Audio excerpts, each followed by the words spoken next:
Okay, Summer, I'm going to try to explain the questions that you had in the easiest way possible, and then let me know if it makes any sense. Okay, so the first thing you wanted to talk about was arc measure. And I think of arc measure pretty simply in two different ways, okay? So let me just draw a circle, and I'm going to draw another circle next to it.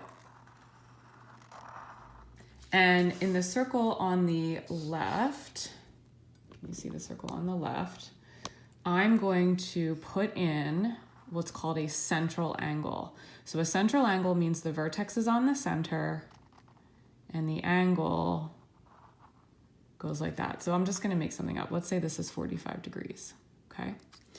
Now, what I know if I have a central angle is that if the central angle is 45 degrees, what that means is the corresponding arc measure, this measure of this arc, is also 45 degrees. So that's pretty simple to remember, right? Whatever the central angle is, the arc measure is literally the exact same thing.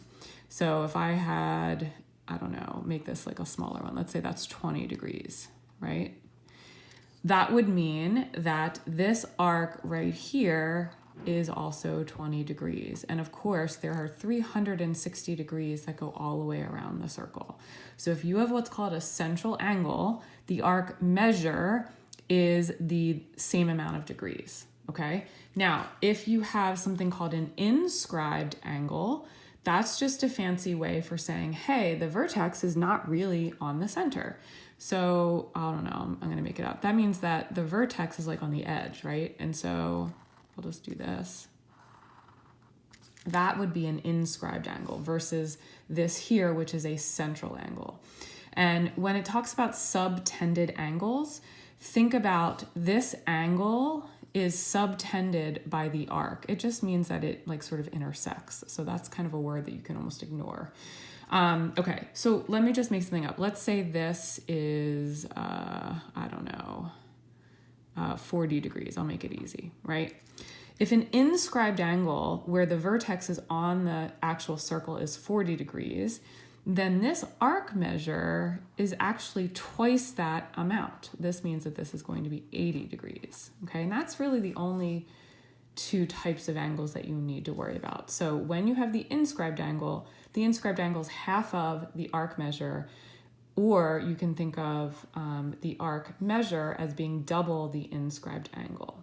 So I hope that kind of makes sense. Another way that I remember it, if you ever forget, is I always draw a diameter and I draw like something in like this. And we know that that's 90 degrees. I think you learned that so far.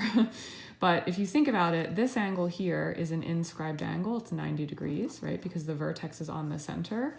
And if this is 90 degrees, I know that from here to here, that's half of the circle, that's 180. So I always remember it that way if I ever forget. Okay, now the other thing that you didn't necessarily ask me for, but I want to just differentiate. There's a difference between arc measure and arc length, okay?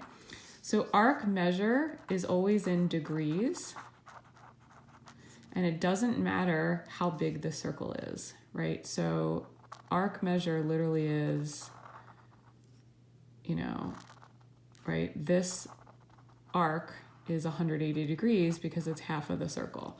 And that would be 180 degrees whether I drew a little tiny circle, right? This arc is 180 degrees, or whether I drew a really huge circle. Oops, that's not really a circle.